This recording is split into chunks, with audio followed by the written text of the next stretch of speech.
Dimineața mi-a venit o poftă de paella săptămâna trecută și am zis să mergem la un restaurant descoperit recent spaniol, unde are și paella. Am mai fost la ei, am mai mâncat odată, dar vreau să vă arăt și vouă locația. Let's go!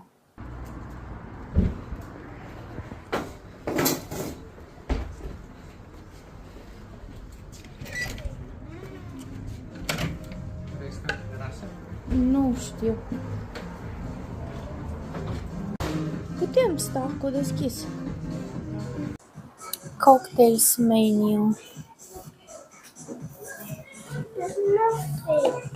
Hai să vedem food menu. Paella de 11 inch. Asta o să dureze mult, 30-40 de minute. De care vrei, cu seafood sau cu chicken?